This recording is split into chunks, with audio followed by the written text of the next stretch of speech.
Om Swastiastu. Allow me to introduce myself. My name is Kartik Felix Pratana. My student ID number is 056 and I took a major in electrical engineering in Surabaya State University.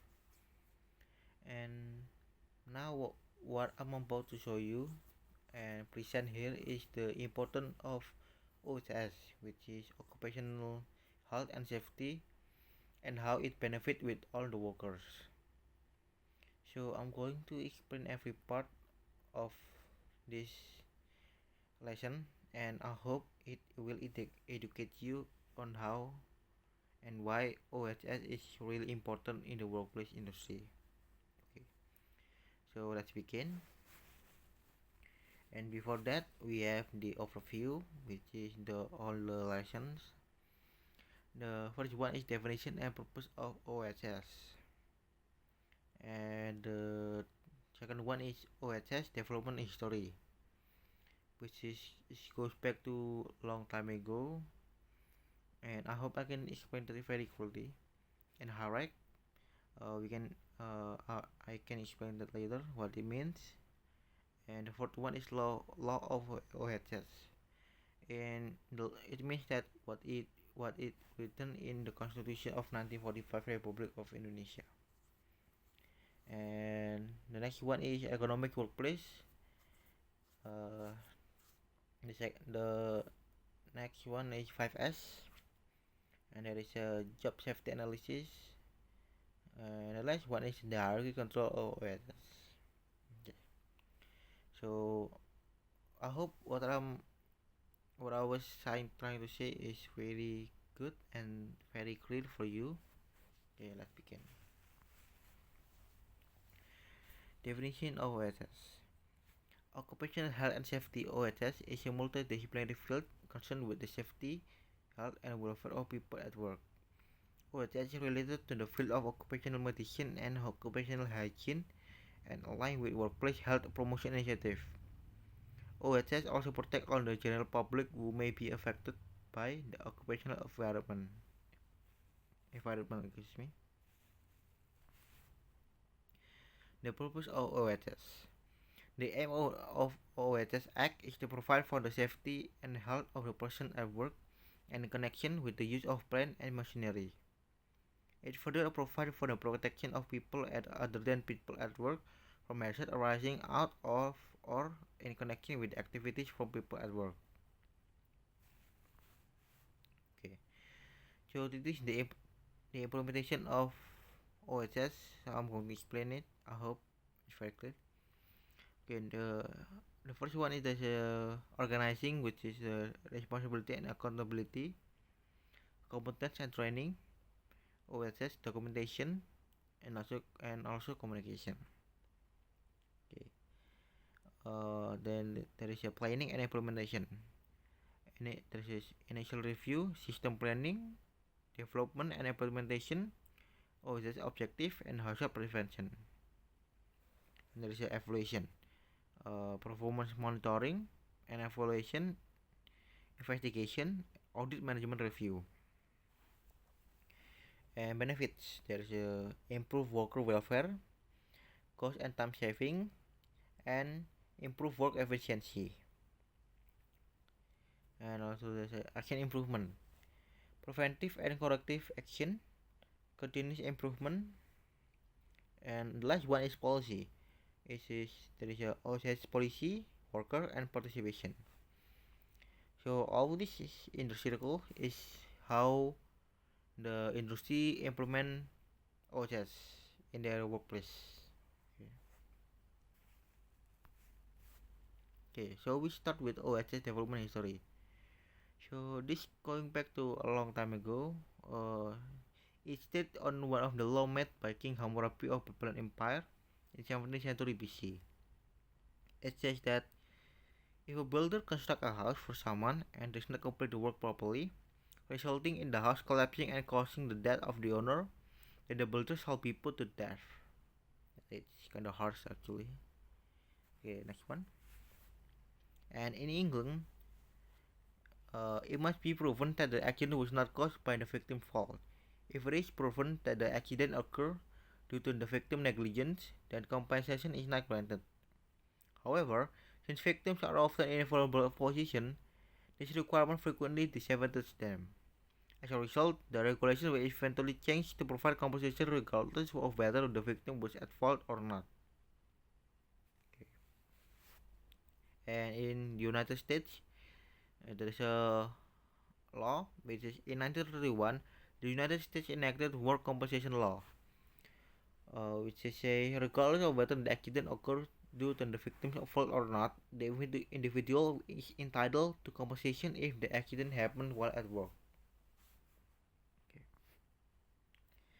So this is the evolution of pre-industrial revolution and in the workplace. So we start with pre-industrial revolution.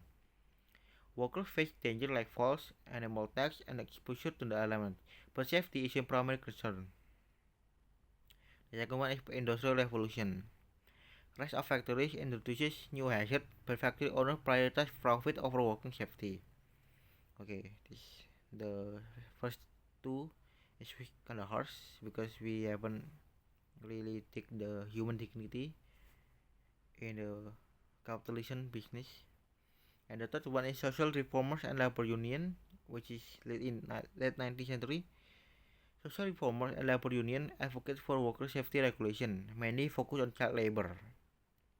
Okay, so this is before the child labor is prohibited and banned, and it's also illegal. And the fourth one is in the 20th century, ILO is founded standardization and safety provision emerged with a focus on industries like construction, mining, and etc. Okay, and we have the modern era. Modern safety practices and technological advancement emphasize accident prevention. Okay, let me move this. Okay, so the last one is future of work safety. The modern workplace recognizes the importance of addressing mental health and psychosocial health alongside accident for workers. Okay, so for the next lesson is HARAC. I promise you guys to explain this. Okay, so HARAC is an acronym for Hazard Identification, Risk Assessment, and Risk Control. It is a process for identifying and controlling hazard, and a fundamental part of risk management. How it works. The first one is hazard identification, which means recognize things that could cause harm to people. The second one is risk assessment. Consider the likelihood and severity of harm that could occur. The third one, risk control. Implement measures to reduce or eliminate the risk of harm. Okay, as you can see, this is some kind of drawing about the HARAC. We just go. There's a tree, hazard identification, risk assessment, and risk control. Okay. Okay, let's move to the next one. Okay, so this is the HARAC table of the likelihood scale from 1 to 5.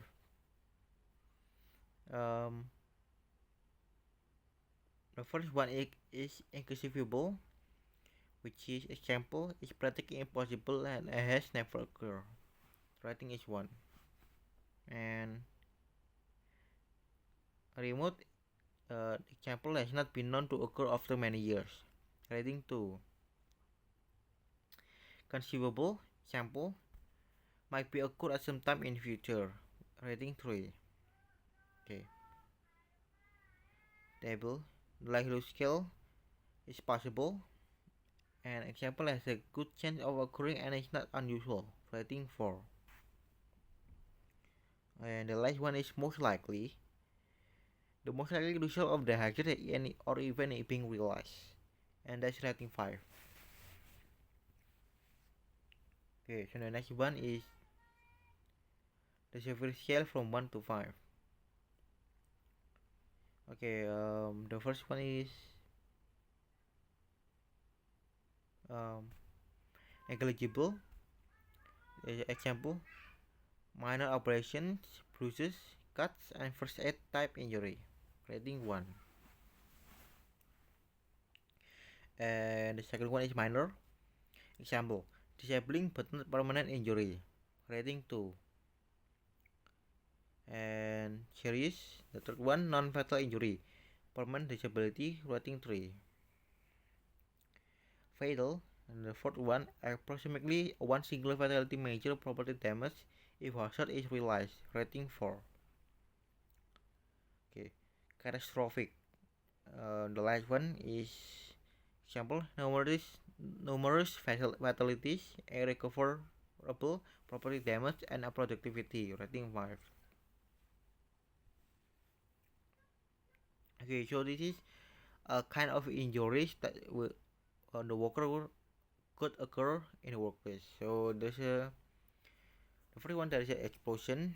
If you work in the lab or something, if you mix wrong chemical or something, so it could cause explosion. Okay, and valve. So this is pretty common in the workplace that are involved building or the roof of a house, like a builder, and animal attack. So I don't know what is kinda in what at a workplace. So or maybe it could bird or yeah. So it can really be dangerous if you work in the safari or wait like a zoo or something. And there's a poisoning. So this poisoning you could occur this in the lab or in the factory if you get in touch or get in contact with chemicals. When the second one is falling object. Falling the this is pretty common in workplace like factory or buildings. Yeah, you could die from this falling object. And the last one is human attack. So I think this is kind of like misunderstanding from your co-workers. So yeah, it can occur like it's pretty common actually. Actually, okay, next one. Okay, law of OSS. So this is the law of for workers that are written in Constitution of 1945. Okay, let me read it for you. Article 5, Paragraph 1 of the 1945 Constitution states that every citizen has the right to receive education.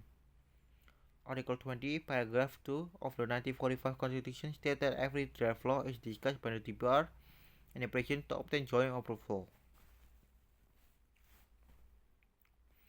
ROSS. Okay. Article 86, Law Number 3, year 2003.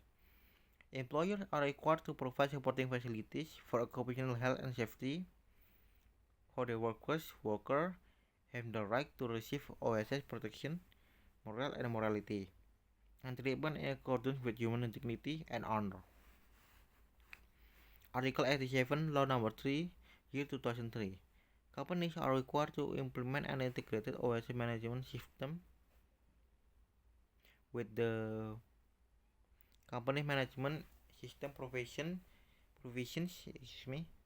regarding the implementation of the OSS management system are regulated by government regulation. Okay, this is the one. Let me move this. It's really annoying. Okay, law number 1 year 1970 states that occupational safety in our workplace, whether on land, in the ground, on the surface of water, in water, or in the air, which are within the jurisdiction of the Republic of Indonesia. Okay, so this in the next lesson.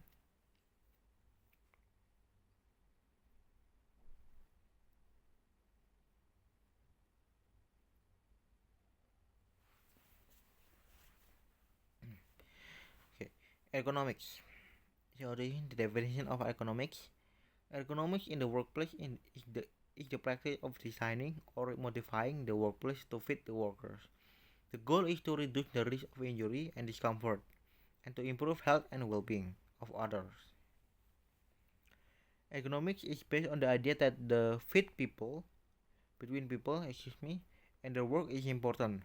It can help to reduce muscle fatigue, increase productivity, reduce the number and severity of work-related injuries, and prevent musculoskeletal injuries. Okay, I'm going to remove this. Okay, benefit of ergonomics. Okay, the first one is increased productivity. An ergonomic workplace will make workers comfortable, not quickly fatigue, induce physical effort more efficiently. The second, avoidance of stress and high cognitive load. Provide recommendation on rest, relaxation, and stretching time at work. That one, avoidance of occupational disease and risk. Prevent uncomfortable working position that result in excessive continuous pressure on the musculoskeletal system. Prevent eye strain and irritation.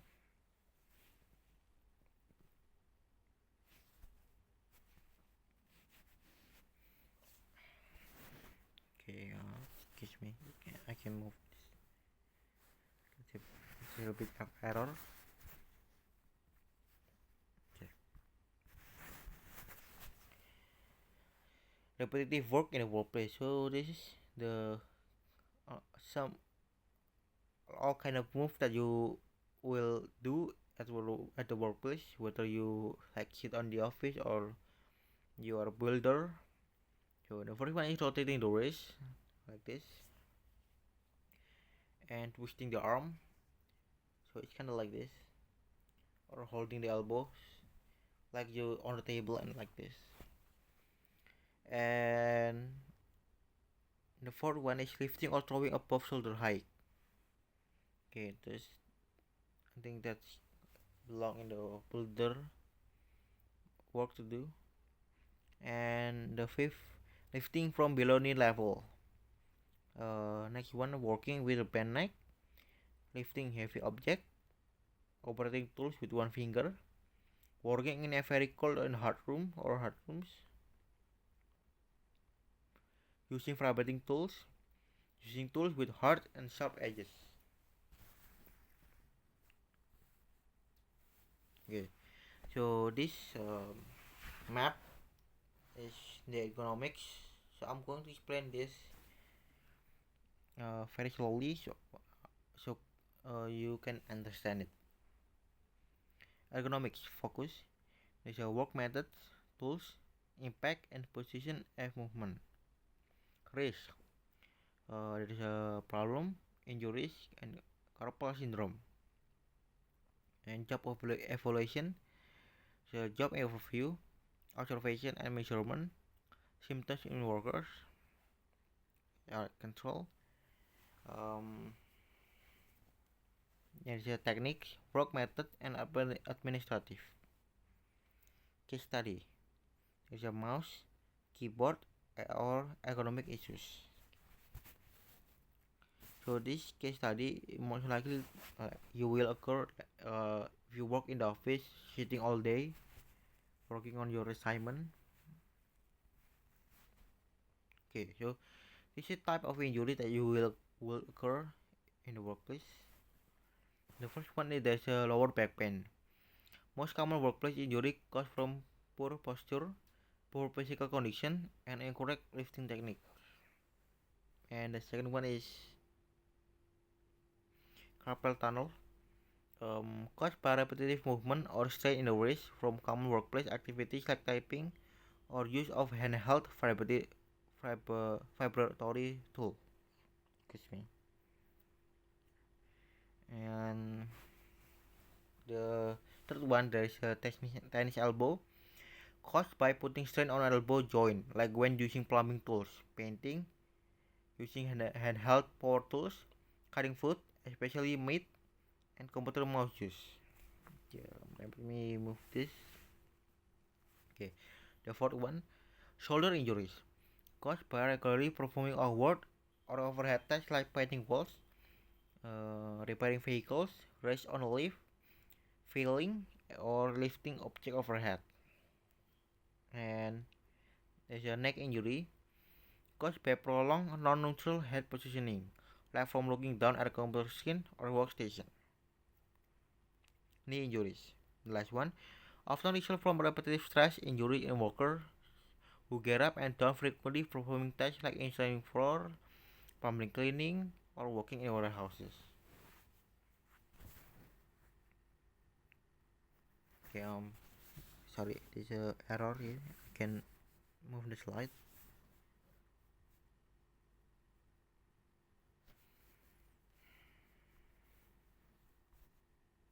Okay, let me move this.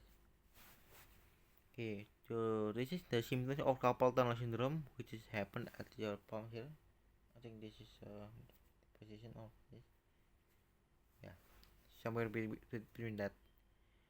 So symptoms are numbness and or tingling in the finger and hand, feeling pins and needles in the finger and hand, difficulty feeling with the fingertips, reduced sensitivity to external stimuli, gradual difficulty doing tasks, growing weakness in the hand, and the last one, reduced hand dexterity.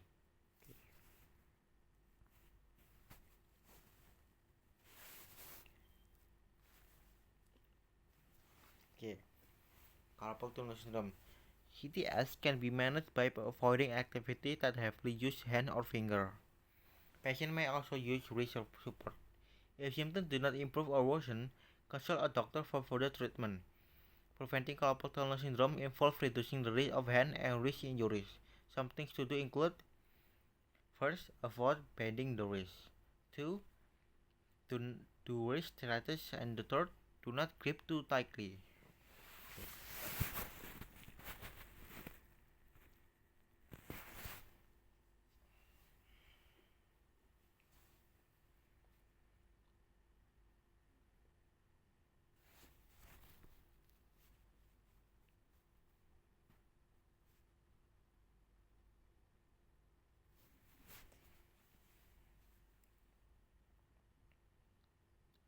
Okay.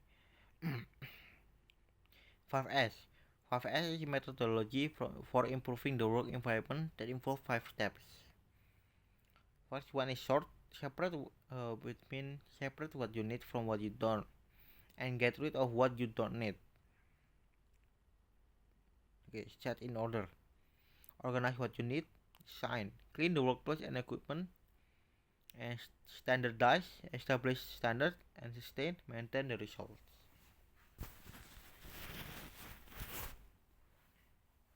Okay, 5S purpose. The purpose of 5S is to improve the efficiency, safety, and productivity of a workplace by creating a clean, organized, and well-maintained environment. Okay. Benefit of 5S in the workplace. 5S eliminates clutters, regularly maintain and repair equipment, and ensure that everything is in working order. In this way, it ensures that accident and injury that may occur in the workplace are reduced. All this combined provide a much safer working environment for all employees.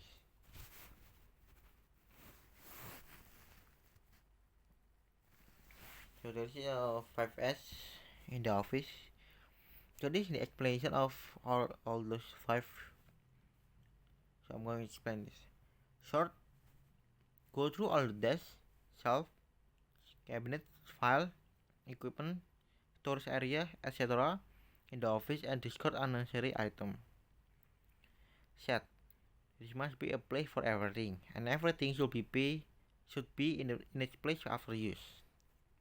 Sign, green marketing is a practice whereby companies seek to go above and beyond traditional, which means you have to clean your workplace so to be a higher standard in the work, and standardize, set in place rule and policy that support for the first 3S, which is short, set and sign, with this that include in these images,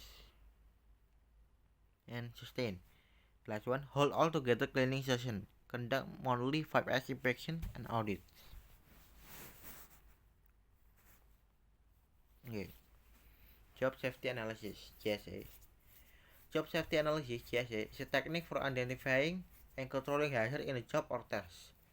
It is a systematic procedure that can help prevent accidents and create a safer and more efficient workplace.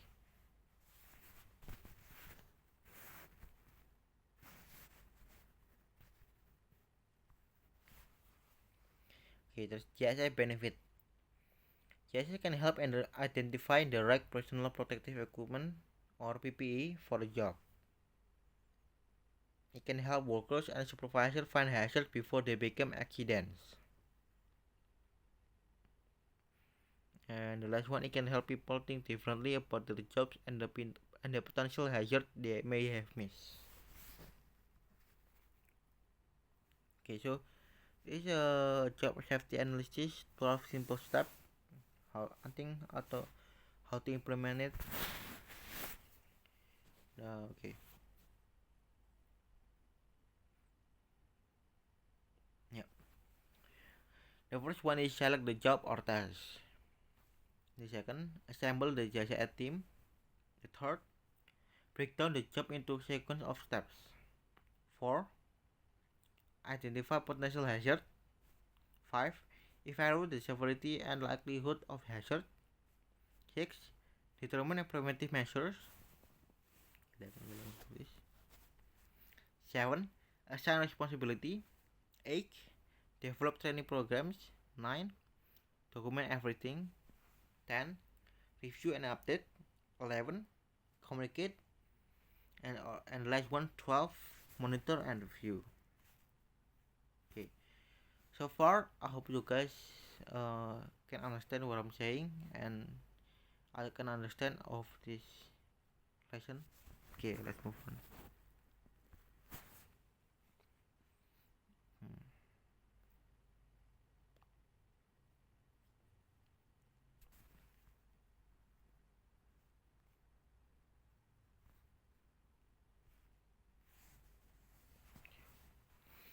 The hierarchy control of OSS.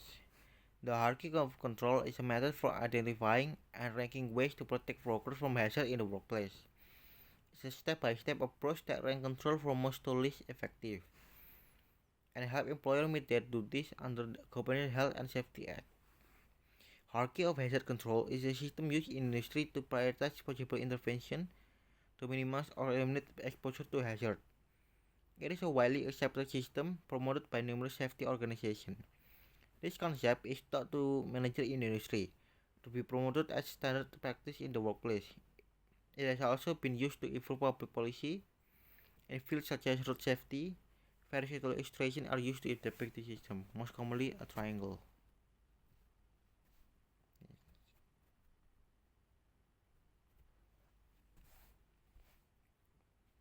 Okay, excuse me.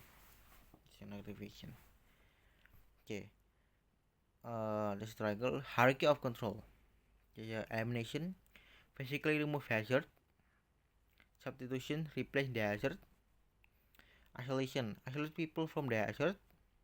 Engineering control, engineer out of the hazard. Excuse me. And the last one is PPE, protect the worker with the personal protective equipment. Okay. So as you can see, the bottom and right one is the least effective and the higher one is the most effective, which is elimination. Okay. Environmental pollution. Environmental pollution is the introduction of living organisms, substances, energy, or other components in the environment or the alteration of environmental structure due to human activities or natural processes. This degradation of environmental quality can reach a level where the environment becomes less or non-functional according to its intended purpose. The entry of hazardous substances into the environment is called pollution, and the hazardous substances themselves are called pollutants. Pollutants can damage environmental quality, including air, water, and soil. There is a type of environmental pollution. Okay, the first one is air pollution. The release of harmful substances into the atmosphere, such as gases, particulate matter, from human activities and natural processes. Air pollution can cause respiratory diseases, cardiovascular problems, and contribute to climate change. Water pollution. The presence of undesirable substances in water, such as industrial wastewater, sewage, and agricultural runoff. Water pollution can be caused by human activities and natural sources. Okay, and the third one, there is a soil pollution. The presence of hazardous chemicals in the soil, such as heavy metals, radioactive metals, and toxic solvents. Soil pollution can be caused by the use of agricultural chemicals, improper disposal of the industrial waste, and fossil fuels. Noise pollution. The pollution of the environment by noise from sources such as vehicles, airplanes, heavy industry, and concerts. Noise pollution can disturb animal species and affect people living in areas with high traffic or industrial area. Okay, so this image is the example of air pollution. As you can see, this is a smoke or air that come out of the factory. This air or smoke can contain chemical hazard. So and after it go up, it go above and it emerge with the air above.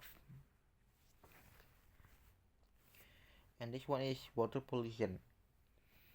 So this is pretty common in the factory industry. If you live near factory, so their waste to be dumped at the ocean, so you can contaminate the life species under there, and also the lake or the ocean can also in this image. They are shown in this image. Okay, this is soil pollution. So all this dump or garbage can contaminate the soil or the dirt, which can damage the life that are under there, and also the dirt can be contaminated, so it can not be planted by trees because it's dead basically. And the last one is noise pollution. This is the example. There's a like a loud noise from airplanes, construction going on, concert.